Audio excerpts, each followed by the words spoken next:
Welcome to Galactic Nova Stories, where cosmic emotions come to life. Your journey begins now. The wind howled across the rusty plains of Mars, carrying fine particles of red dust that swirled through the abandoned colony. Jack Miller trudged through what the Earth settlers had come to call the Martian graveyard, a silent memorial to humanity's first failed attempt at permanent off-world settlement. 20 years ago, the colony had been evacuated after a series of devastating dust storms had compromised the habitat domes. Now, as the lead scout for the second wave of colonization, Jack had been tasked with salvaging whatever resources remained. He moved methodically through the ruins, his breath fogging the inside of his helmet. The Colony Administration Center loomed ahead, its once gleaming structure now dulled by decades of dust storms.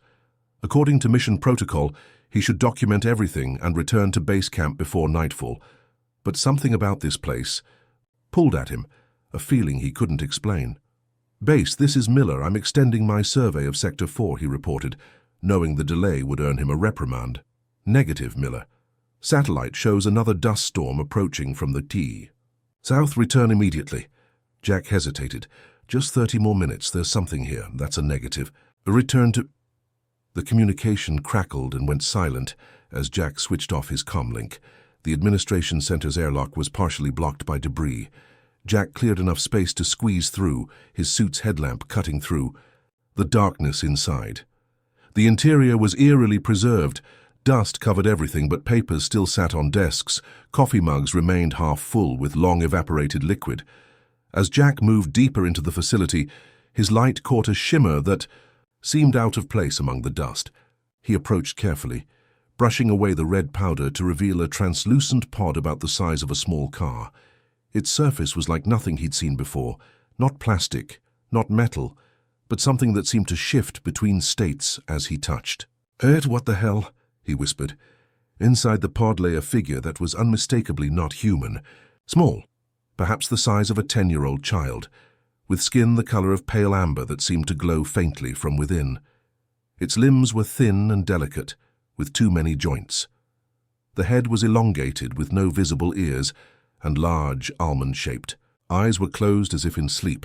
Jack stepped back, his heart hammering against his ribs. First contact, here in an abandoned colony where no one would believe him. He reached for his comlink, then paused.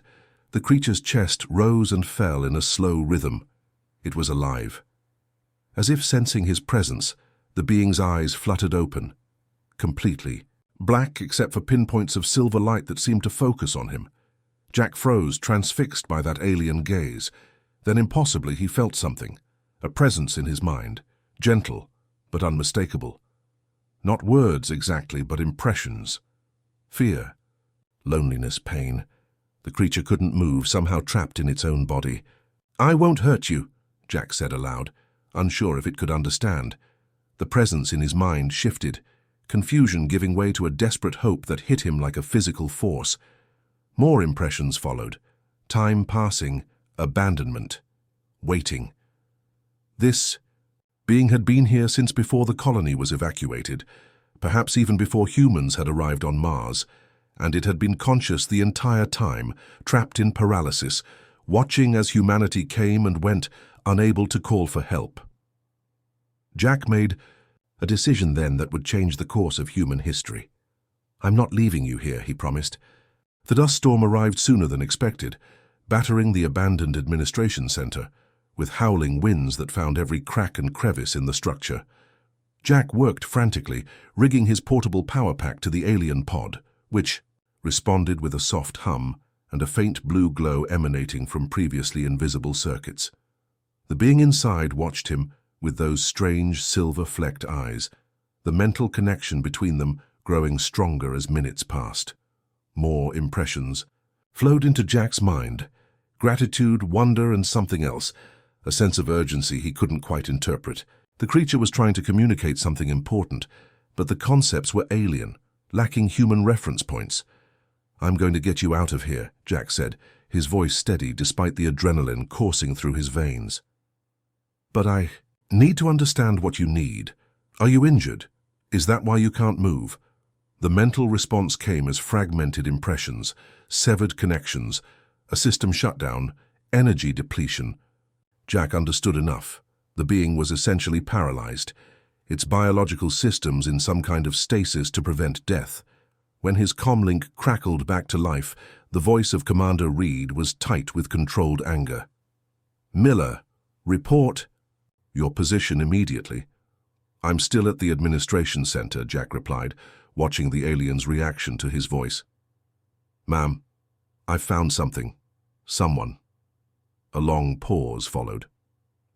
"Explain." "It's not human," Jack said simply. "And it needs our help." The silence that followed seemed to stretch into infinity before Reed responded. "Stay put. We're sending a containment team."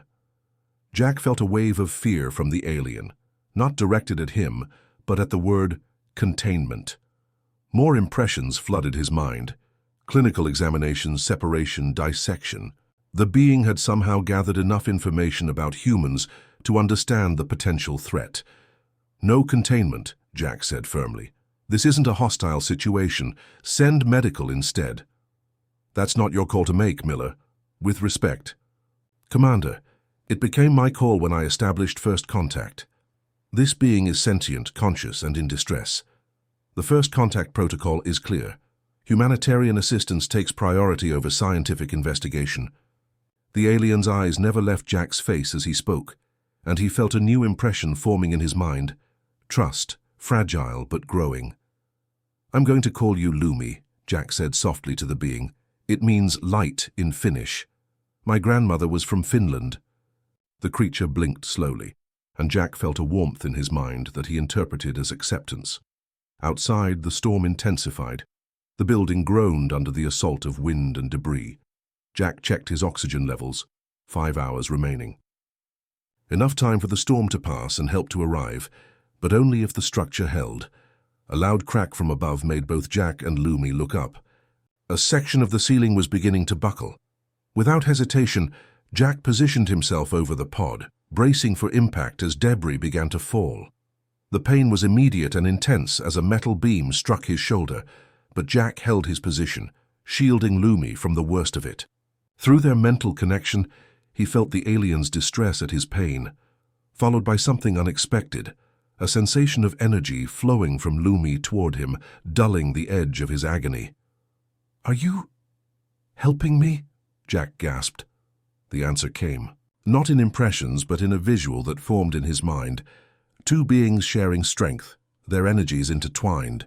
Lumi was using what little resources remained to ease Jack's suffering. "Save your strength," Jack said, wincing as he shifted the beam off his body. "My people will come. They'll help both of us." As the storm raged outside, human and alien waited. Together in the darkness, their fates now inextricably linked by circumstance and choice. Jack realized that in trying to save Lumi, he might have changed the course of two civilizations forever. Dawn broke over Mars, painting the landscape in shades of burnt orange and deep crimson. The storm had passed, leaving behind a transformed terrain where dunes had shifted and debris had been scattered in new configurations.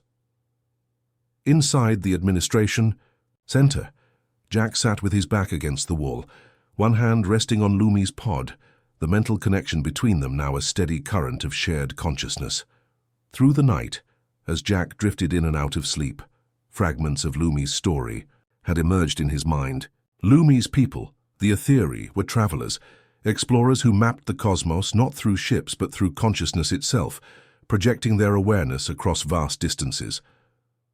Lumi had been young, inexperienced, when attempting such a journey to Mars. Something had gone wrong, a solar flare perhaps, severing the connection to the collective consciousness that sustained Etheri travelers. The emergency pod had deployed automatically, preserving Lumi's life but unable to repair the damage or send a distress signal. For decades, Lumi had remained trapped, conscious but immobile, watching as humans arrived, built their colony and then abandoned it.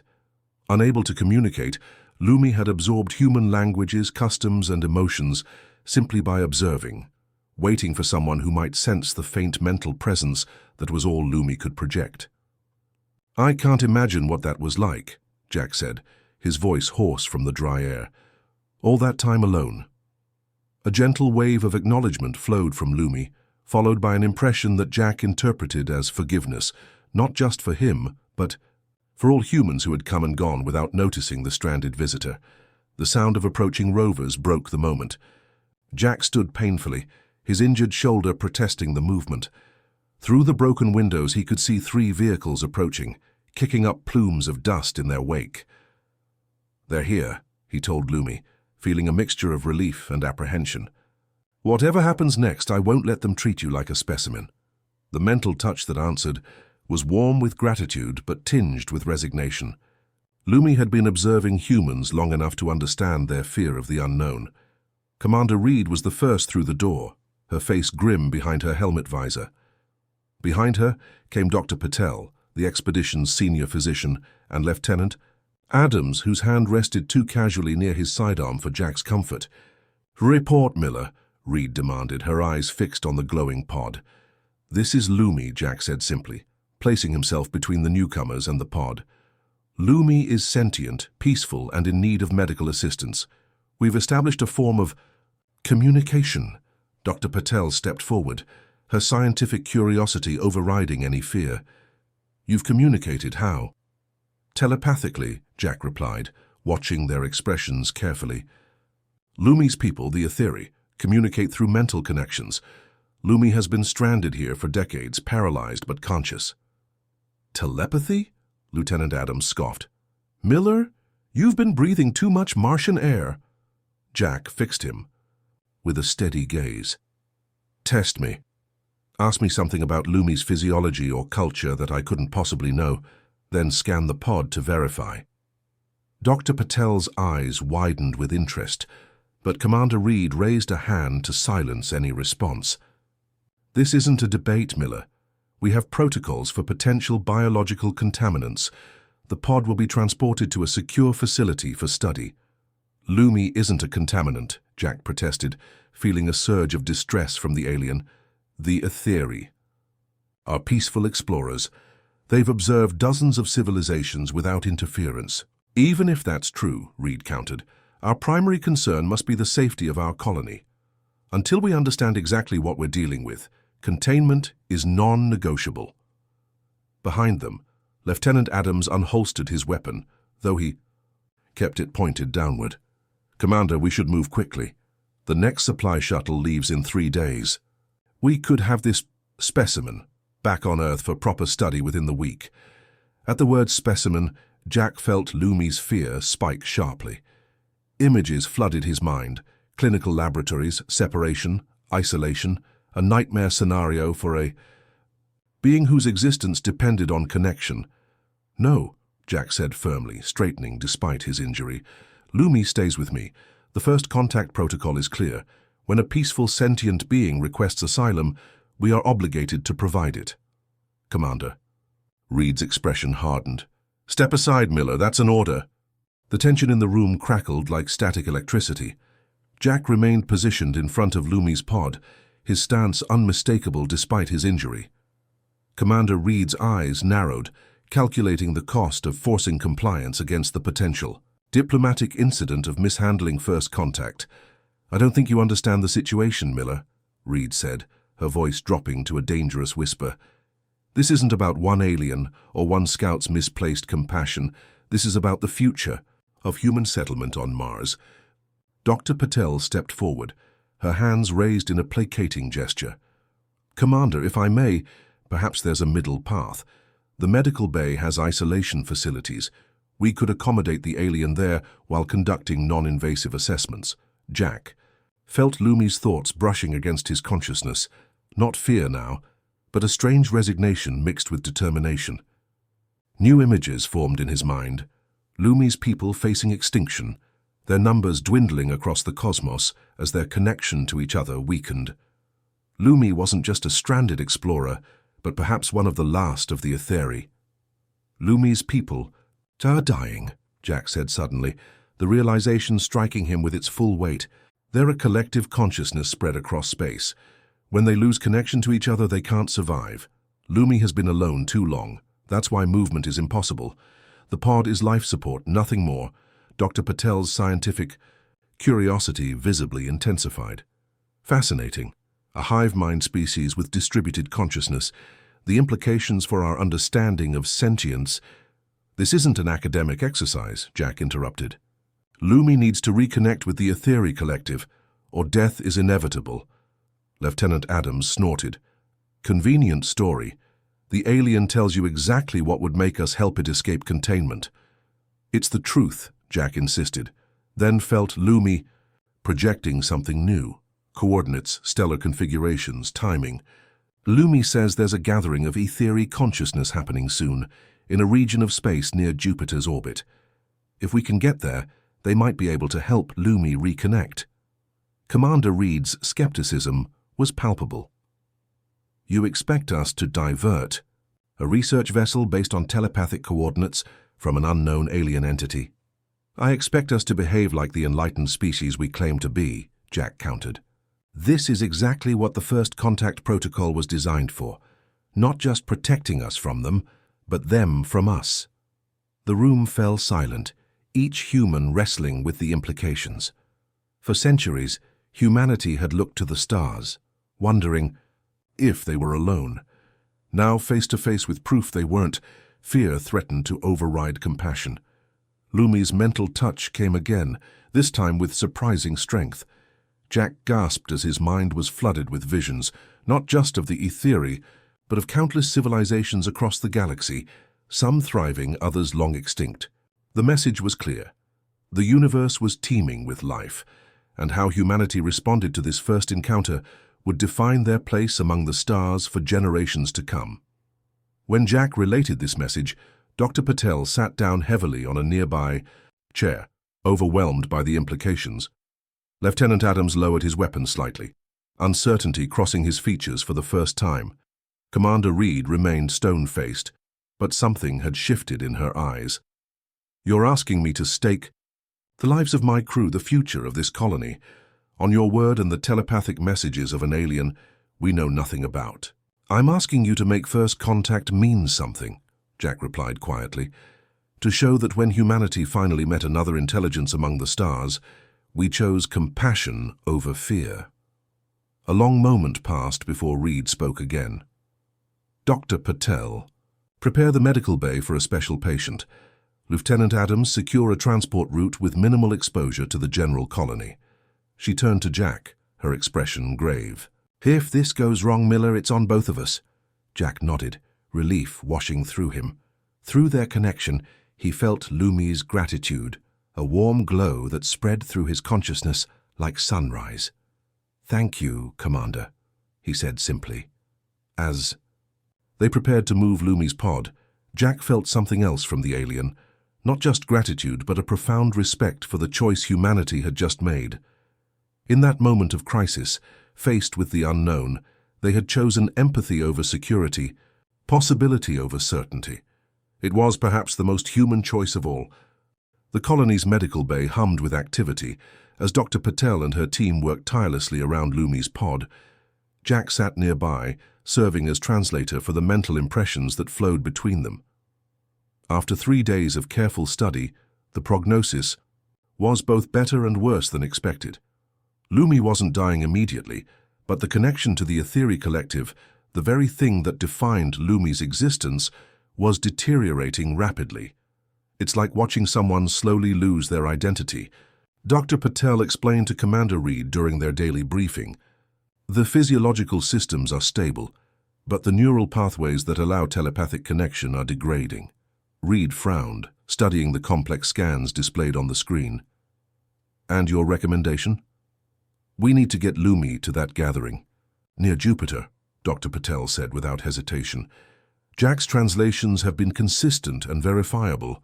The Etheri travel by consciousness, but they leave behind quantum signatures that our instruments can detect. We've confirmed 3 such signatures matching Lumi's pattern in the solar system over the past century. Reed turned to Jack, who hadn't left the medical bay in days. You look terrible, Miller. Thank you, Commander, Jack replied with a tired smile. The mental connection, it takes energy to maintain. What he didn't say was how the connection had deepened, how Lumi's memories and emotions had begun to blend with his own. He now carried fragments of ethereal knowledge, star maps of regions humans had never seen, echoes of conversations with species that had evolved and perished before mankind had crawled from the primordial oceans of Earth. The supply shuttle leaves. Tomorrow, Reed said after a long pause. I've spoken with Earth Command. They're concerned about potential contamination, but intrigued by the diplomatic possibilities. She fixed Jack with a penetrating stare. They want Lumi in a research facility on Europa Station. Jack felt Lumi's immediate reaction. Not fear, but a profound sadness. Europa was in the right direction, but far from the gathering point. It would be another kind of prison, with good intentions perhaps, but still a cage. That won't work, Jack said firmly. Lumi needs to reach these exact coordinates at the exact time. Fear's not just about location. It's about a specific convergence of ethereal consciousness that only happens once every 57 years. Reed's frustration was evident. You're asking for a detour that would drain our limited fuel resources and potentially expose Earth to unknown risks. I'm asking us to honor our commitment to First Contact Protocol, Jack countered. Section 7 explicitly states that when possible, we should assist peaceful entities in returning to their kind. The standoff might have continued, but at that moment, Lumi projected a new thought, not to Jack alone, but expanding outward, touching the minds of everyone in the room. For a brief, startling moment, Reed, Patel, and the medical staff experienced what Jack had been living with for days, the vast, gentle consciousness of an ethereal, carrying knowledge gathered across millennia of peaceful observation. When the connection faded, there were tears in Dr. Patel's eyes. Commander Reed stood perfectly still, her expression unreadable except for a slight trembling of her lower lip. What was that? She finally whispered. That was Lumi, Jack said simply. That was First Contact, Commander. The next 12 hours passed in a blur of preparation.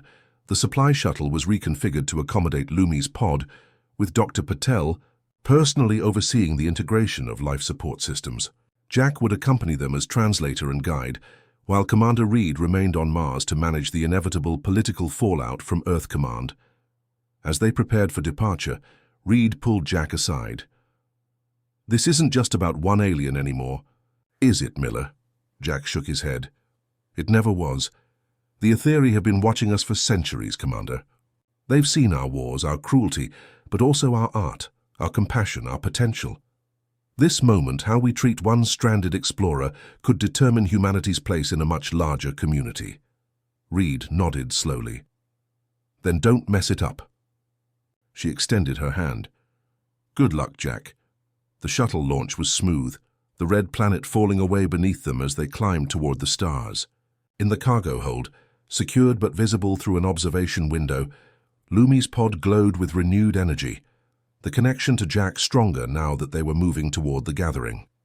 Through that connection, Jack sensed a growing excitement from Lumi, not just at the prospect of rejoining the collective, but at what this journey represented. The first willing cooperation between humans and Etheri, a bridge between two profoundly different forms of life. We're going to make it, Jack said aloud. Though he knew Lumi could sense his thoughts without words, the impression that came back was complex, gratitude mixed with something like regret, as if Lumi was holding something back. What is it? Jack asked. What aren't you telling me? The answer formed slowly in his mind. Once rejoined with the collective, Lumi would no longer exist as a separate consciousness. The individual experience, including the unique bond with Jack, would dissolve into the greater whole of ethereal existence. Jack sat in silence, absorbing this revelation as the shuttle continued its journey into the void between worlds. He had known the stakes for Lumi were life and death, but he hadn't understood that success would still mean losing the friend he had found among the stars. Jupiter loomed massive through the shuttle's viewports, its swirling storms a symphony of amber and cream against the blackness of space. They had been traveling for 11 days, pushing the shuttle's engines beyond recommended limits to reach. The coordinates Lumi had provided. Dr. Patel monitored both the alien's condition and Jack's with growing concern. The mental connection between them had intensified to the point where Jack sometimes lost track of where his thoughts ended, and Lumi's began. "Your neural patterns are showing increasing synchronization," Dr. Patel explained, studying her medical scanner with a frown. "It's as if your mind is adapting to match Lumi's frequency." Jack nodded tiredly. Dark circles had formed under his eyes, and he had lost weight despite the nutrient supplements Dr. Patel insisted he consume. "It's necessary," he said simply. "Lumi's connection to the collective is too weak. I'm acting as an amplifier." What he didn't say was how the process was changing him, how sometimes he would close his eyes and see not the inside of the shuttle, but the surface of worlds no human had ever visited, feel the presence of minds vast and ancient, touching his consciousness, before withdrawing in surprise at finding a human there. Lieutenant Adams, who had been assigned as security for the mission, watched these developments with increasing unease. "This is going too far," he argued during their daily briefing. "Miller isn't just communicating anymore, he's being altered. We should abort, head for Europa Station as originally ordered." "We're 2 days from the rendezvous point," Jack countered, his voice showing a hint of the same musical quality that characterized Lumi's mental voice. Turning back now would condemn Lumi to a slow death of isolation. Dr. Patel's scientific curiosity warred visibly with her medical concern. "Jack, the lieutenant has a point. The changes to your neural architecture, they're accelerating. If this continues, I'll have helped save a life," Jack interrupted. "Isn't that what we came here to do?" The argument might have continued, but at that moment the shuttle's sensors chimed an alert. They had entered the region where Lumi had indicated the Aetheri gathering would take place, yet their instruments showed nothing but empty space. Lieutenant Adams' expression darkened. "So much for alien intelligence. There's nothing here." But Jack felt it, a subtle shift in the vacuum around them, a thickening of reality as if the very fabric of space-time was being altered. Through his connection with Lumi, he sensed anticipation, relief, and something like the joy of homecoming. "They're here," he whispered. "You just can't see them yet." As if responding to his words, the space beyond the viewport changed, not with a flash of light or the appearance of ships, but with a subtle alteration in perception, as if they had suddenly gained the ability to see a color that had always existed, but had been beyond human comprehension.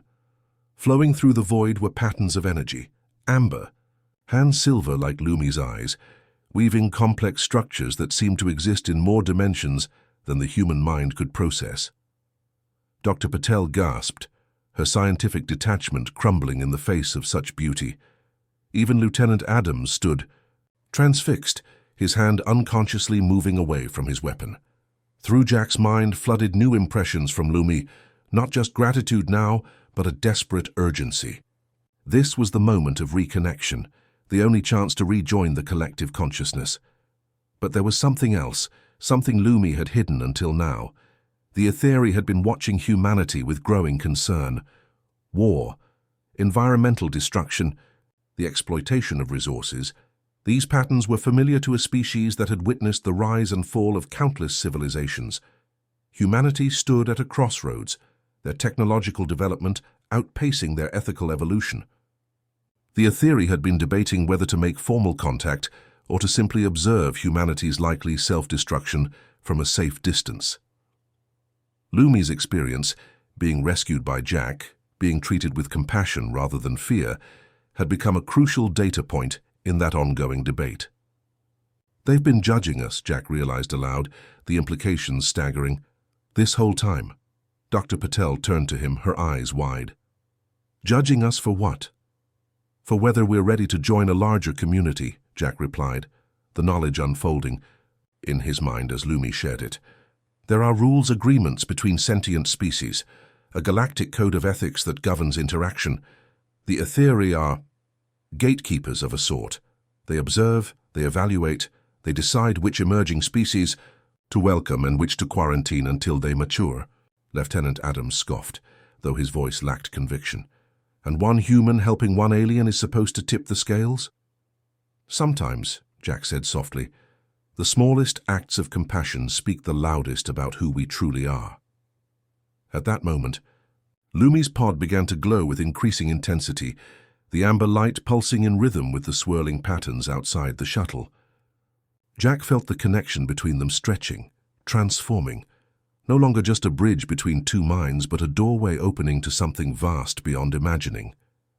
"It's time," he said, moving toward the pod despite Dr. Patel's protests.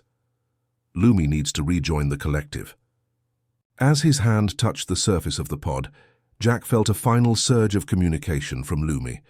Not just thought, but emotion, a profound gratitude and affection that transcended species barriers. And with it came an invitation, a gift that no human had ever been offered before, the chance to witness for one brief moment the true nature of the cosmos through ethereal perception.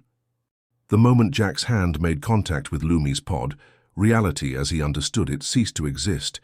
His consciousness expanded beyond the boundaries of his physical form, beyond the confines of the shuttle, beyond the limitations of human perception. The universe revealed itself not as empty space punctuated by matter, but as an intricate tapestry of energy and information, pulsing with life and purpose. Through ethereal perception, Jack witnessed the true nature of stars, not just burning spheres of gas, but complex semi-sentient entities whose gravitational songs influence the development of life in their orbiting worlds. He saw the quantum threads connecting all matter, the echoes of the universe's birth still resonating through the cosmic background, and the subtle interactions of dimensions that human science had only begun to theorize about. Most overwhelming of all, he felt the presence of the ethereal collective, not thousands or millions of individual minds, but billions upon billions spread across the galaxy, their consciousness flowing like a vast ocean of thought. In that ocean, Lumi was a distinct droplet slowly merging back into the whole, the unique experiences of isolation on Mars becoming part of the collective knowledge. Dr. Patel and Lieutenant Adams watched in stunned silence as Jack stood motionless, his hand still touching the pod, his eyes reflecting the same silver pinpoints that characterized Lumi's gaze. Minutes stretched into an hour, and still he remained connected, his vital signs stable, but his brainwave patterns utterly foreign. "Too human baseline. Should we separate them?" Lieutenant Adams finally asked, his earlier suspicion replaced by genuine concern. Dr. Patel hesitated, her medical training at war with her scientific curiosity. "I don't think we can," she admitted. "Not without risking both of them." Outside, the shuttle, the patterns of energy had intensified, forming structures of impossible complexity that seemed to fold in upon themselves in ways that defied Euclidean geometry. The shuttle's instruments fluctuated wildly, recording data that would keep Earth scientists puzzled for decades. Within the collective consciousness, Jack felt himself becoming a focus of attention as the ethereal became aware of his presence. Not an ethereal mind, yet somehow connected to their network.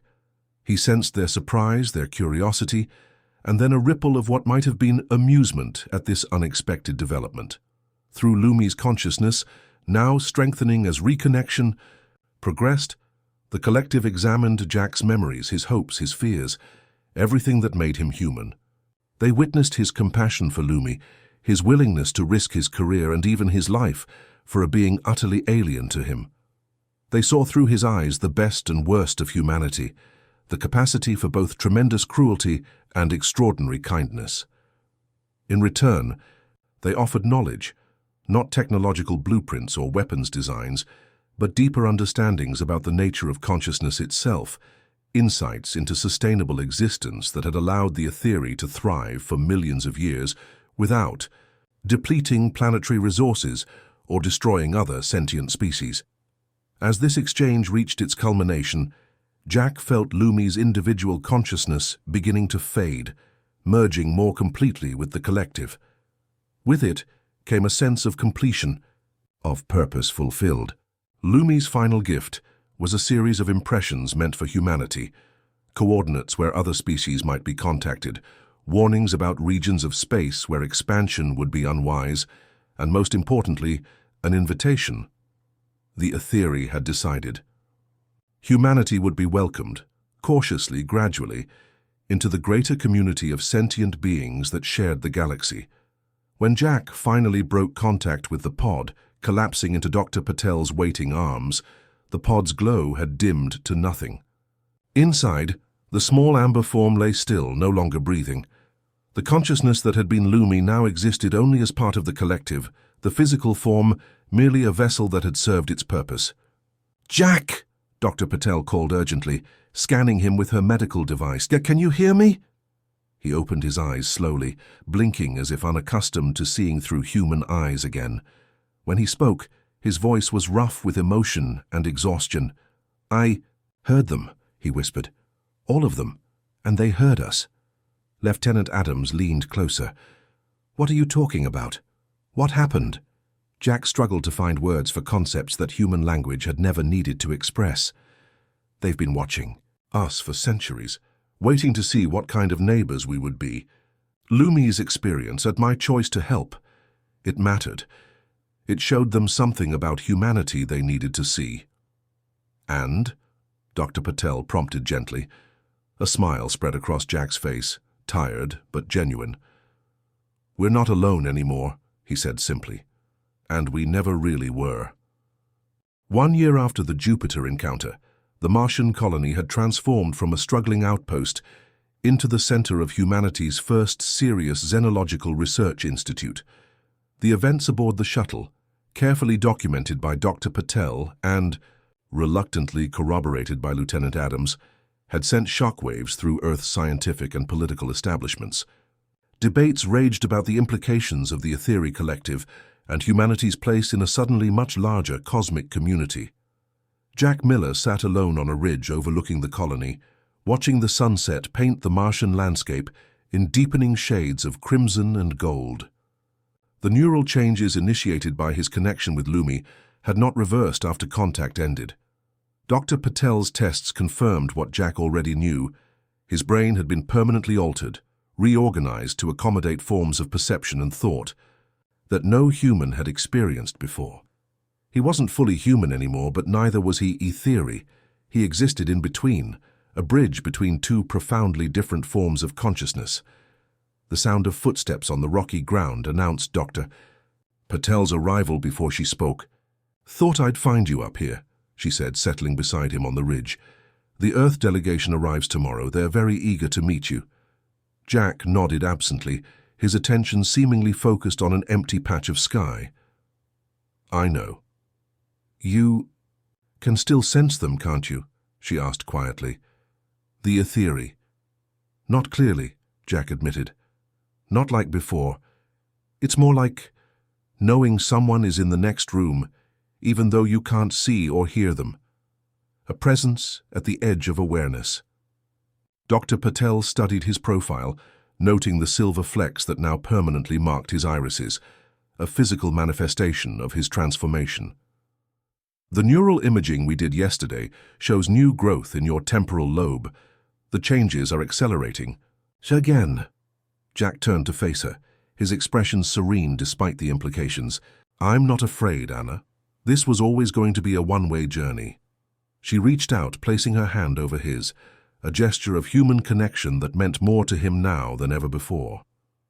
"The committee wants to run more tests to understand how your brain is managing to process these new perceptions.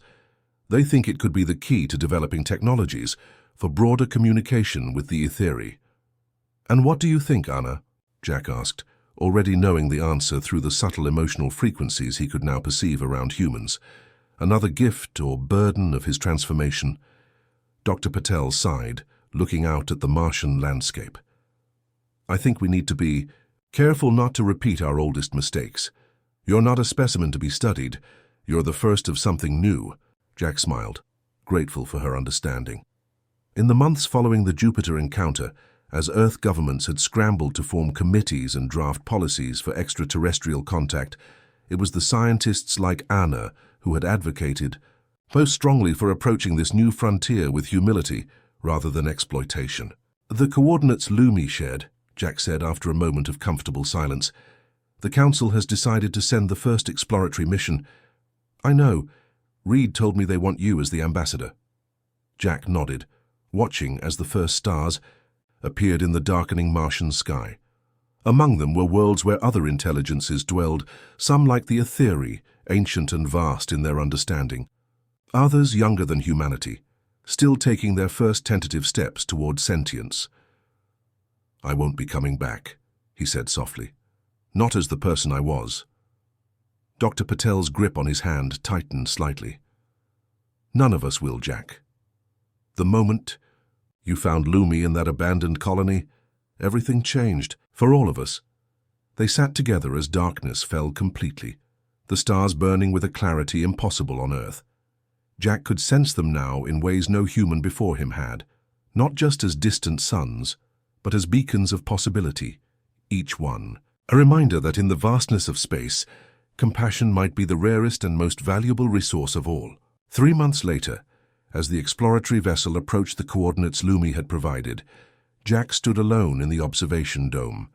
The crew, scientists and diplomats chosen for their emotional stability and open-mindedness, had given him space, recognizing his need for solitude as the changes within him accelerated. Through the viewports, space itself seemed to shimmer with potential.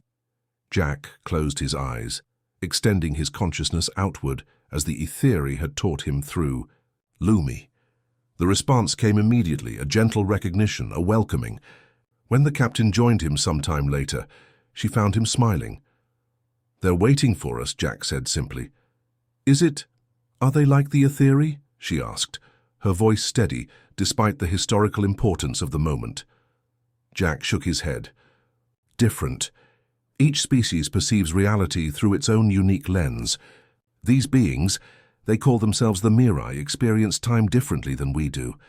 To them, past and future exist simultaneously with the present." The captain absorbed this information with remarkable calm. "And they're friendly?" "They're curious," Jack replied. "They've been watching us too in their way. The ethery told them about Lumi, about what happened on Mars and Jupiter. They want to understand how a species capable of such violence can also be capable of such empathy." "And what did you tell them?" Jack turned from the viewport, the silver in his eyes catching the starlight. "I told them that's the question we've been asking ourselves since we first looked up at the stars and wondered if we were alone." "The high." Captain nodded thoughtfully. "And now we know we're not." "We never were," Jack said, echoing the words he had spoken aboard the shuttle a year earlier. "That's humanity's greatest discovery. Not that there's life among the stars, but that even across the gulf of space and the barriers of biology, compassion can build bridges that no technology ever could." As the ship prepared for first contact with the Mirai, Jack felt a familiar presence at the edge of his consciousness. Not Lumi's individual mind, which had merged back into the collective, but something of Lumi's essence, preserved within, the vast ethery consciousness. It was a reminder that nothing truly ends, that connections once formed echo across time and space. In the abandoned Martian colony where it all began, a memorial now stood, not just to Lumi, but to the moment when humanity proved itself worthy of the stars. The plaque bore a simple inscription, chosen by Jack before his departure. "For Lumi, who waited, for all who wander, may we meet as strangers but part as friends. In this vast universe, no one should face the darkness alone." Beneath these words, etched in material that would endure for centuries, was the outline of a human hand reaching toward a smaller, many-jointed ethery hand, not quite touching, but bridging the space between them with possibility.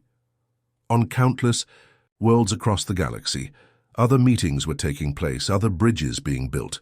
Humanity had taken its first steps into a larger community, carrying with them the lesson of Mars, that sometimes the most human choice is to recognize the humanity in that which seems most alien. And somewhere in the vast collective consciousness of the ethery, the memory of a paralyzed child in an abandoned colony and the human who refused to leave them behind continued to resonate, a small but perfect harmony in the great symphony of stars.